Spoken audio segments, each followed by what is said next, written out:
స్తోత్ర. కనుక పరవశుడై ప్రభువుని చూడగానే అపోస్తలుడైన పౌలు యెరూషలేములో ఏం చేయాలో తనకు అర్థమైపోయింది. దేవునికి స్తోత్రం చూద్దాం. ఏ పెద్ద మనిషి కాడికైనా మనం వెళ్ళినప్పుడు మనల్ని చూడగానే మనకి ఏం చేయాలో వాళ్ళకి అర్థమైంది. మనం ఎందుకు వచ్చామో, మనం ఏం అడగబోతున్నామో, వాళ్ళు మనకేం చేయాలో వాళ్ళకి అర్థమైంది. అందుకనే మనం చెప్పగలిగే వాళ్ళు అంటారు, నాకు అర్థమైంది, నువ్వెందుకు వచ్చావో అర్థమైంది, నువ్వు ఏం అడగబోతున్నావో నాకు అర్థమైంది, నేనేం చెయ్యాలో నాకు అర్థమైంది అంటూ ఉంటారు కొంతమంది. అలాగునని యెరూషలేములో దేవాలయంలో అపోస్తలుడైన పౌలు ప్రార్థన చేయించుండగా పరవశుడై ప్రభువును చూశాడు.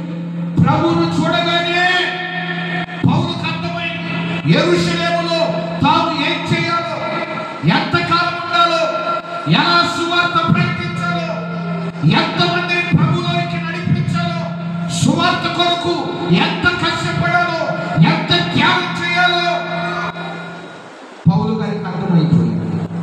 అందుకనే యెరూషలేములో శ్రమలు ఉన్నాయి అని తెలిసినా కానీ పౌలు తనకు శ్రమలు ఉన్న యెరూషలేములోకి వెళ్ళే దేవుని సువార్తను ప్రకటించాడు.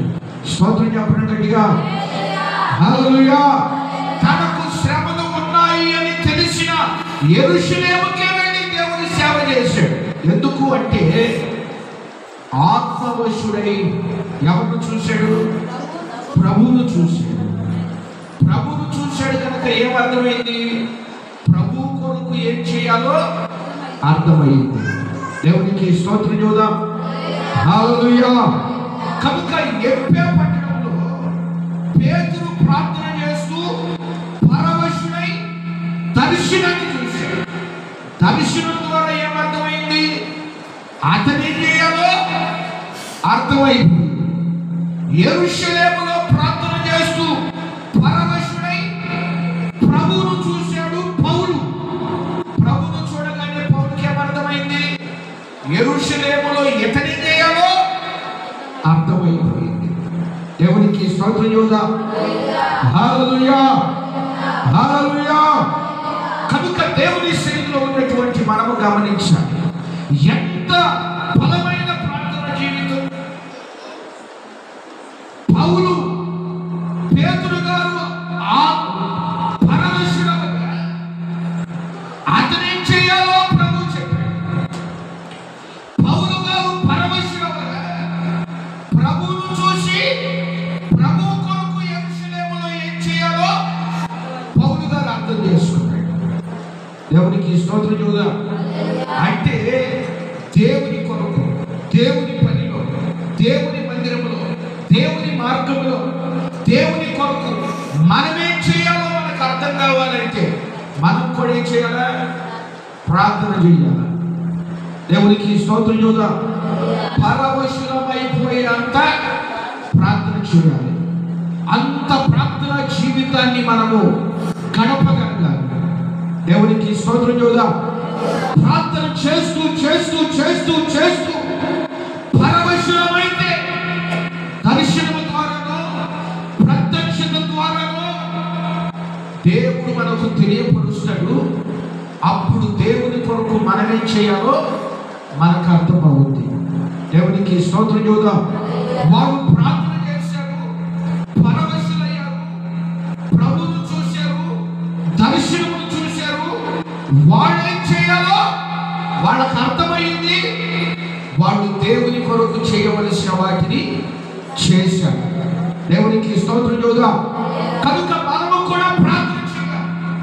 ఆత్మవశులమయ్యేంతగా, పరవశులమయ్యేంతగా ప్రార్థిస్తే మనమేం చేయాలో ప్రభు మనకు చూపిస్తాడు. చూపించినప్పుడు దానిని బట్టి మనము ప్రభు కొరకు ఏం చేయాలో మనకు అర్థమవుతుంది. అప్పుడు ప్రభు కొరకు చేయవలసినవన్నీ మనము చేయగలుగుతాము. దేవునికి స్తోత్రం చూద్దాం. హల్లెలూయా, హల్లెలూయా. కనుక యేసు ప్రభు కూడా మన కొరకు చేయవలసినవన్నీ చేశాడు, చేయవలసినవన్నీ చేశాడు. మనము కూడా దేవుని కొరకు చేయవలసినవన్నీ చేయాలి. ఏం చేయాలో తెలియాలంటే ప్రార్థించాలి, ప్రభు ద్వారా తెలుసుకోవాలి. తెలుసుకొని దేవుని కొరకు మనం ఏం చేయాలో నేర్చుకోవాలి. దేవునికి స్తోత్రం చూద్దాం. హల్లెలూయా. కనుక యేసు ప్రభు ఈ లోకానికి వచ్చి మనందరి కొరకు ఏం చేయాలో చేశాడా, చేయలేదా? మన కొరకు ఏమి చేయాలో ఆయన చేశాడు. రోగులను స్వస్థపరిచాడు, మృతులను లేపాడు, అద్భుతాలు చేశాడు, ఆశ్చర్య కార్యాలు చేశాడు. పాపపు ఊపిలో నుండి, పాపపు సంఖ్యలో నుండి, పాపపు కోపముల నుండి, పాపమనే అంచు మీద నుండి మనల్ని విడిపించుటకు యేసు ప్రభు శిలువకు అప్పగించబడ్డాడు. తన ప్రాణాన్ని ప్రాణార్పణగా కొమ్మరించాడు, తన ప్రాణాన్ని బలిదానముగా అర్పించాడు. మూడవ దినాన పునరుద్ధానుడై తిరిగి లేచాడు. మనందరి కొరకు ఎన్నో శ్రమలు, అవమానాలు, శోధనలు, ఇరుకులు, ఇబ్బందులు, ఆకలి దప్పులు ఎన్నో అనుభవించాడు. మన కొరకు చేయవలసినవన్నీ ఆయన చేసి చూపించాడు. దేవునికి స్తోత్రం. అందుకనే ఎంత గొప్ప రక్షణ భాగ్యాన్ని మనం అనుభవిస్తున్నాం. రక్షణ ద్వారా ఎంత సౌఖ్యాన్ని, ఆశీర్వాదాన్ని మనము అనుభవించగలుగుతున్నాం. కనుక ప్రియులారా, ఎంత సౌఖ్యముగా, ఆశీర్వాదకరముగా, దీవెనకరముగా ఎలా ఉండగలుగుతున్నాము అంటే యేసయ్య మన సౌఖ్యము కొరకు ఆయన చేయవలసినవన్నీ చేశాడు. దేవునికి స్తోత్రం చూద్దాం. హల్లెలూయా. అయితే ఆయన కొరకు మనమేం చేయాలి? ఆయన కొరకు మనము ఏమి చేయాలి? మనమేం చేయాలి? దేవునికి స్తోత్రం చూద్దాం. పౌలు గారు ప్రార్థన చేస్తూ ఉండగా, పేతురు గారు ప్రార్థన చేస్తూ ఉండగా పరవశుడై దర్శనము చూసి, దర్శనము ద్వారా దేవుని కొరకు అతనేం చేయాలో దేవుని కొరకు అతనేం చేయాలో తెలుసుకున్నాడు. దేవునికి స్తోత్రం చూద్దాం. హల్లెలూయా. అపోస్తలుడైన పౌలు కూడా యెరూషలేముకు వచ్చి దేవాలయంలో ప్రార్థన చేస్తూ పరవశుడై ప్రభువును చూసి ప్రభు కొరకు ఏం చేయాలో అర్థం చేసుకున్నాడు. దేవుని సన్నిధికి వచ్చిన మనం కూడా దేవుని కొరకు ఏం చేయాలో అర్థం చేసుకోవాలి. స్తోత్రం చెప్పడం గట్టిగా. దేవుని సువార్తను వింటున్న మనము దేవుని కొరకు ఏం చేయాలో అర్థం చేసుకోవాలి. దేవుని సన్నిధిలో అడుగు పెట్టిన మనము దేవుని కొరకు ఏం చేయాలో అర్థం చేసుకోవాలి. హల్లెలూయా. మనం అంటాం కదా, నాకు ఊరు చెప్పని అవసరంలా, నాకు చాలా తెలివి ఉంది, నాకు అన్నీ తెలుసు అంటాం. ఏం తెలుసప్ప అన్నావు అనుకో, షూ అంటే రోకల పోటు తెలియదా అంటాం. ఏంటంటే షూ అంటే రోకల పోటు తెలియదా? దేవునికి స్తోత్రం చూద్దాం. హల్లెలూయా. హల్లెలూయా. అంటే చిన్న కదిలిక తెలిస్తే విషయం అంతా మనకి అర్థమయ్యింది, అర్థం చేసుకోగలను. నేనంత పిచ్చిదాన్నేం కాదు, పిచ్చోడేం కాదు అంటాం మనం.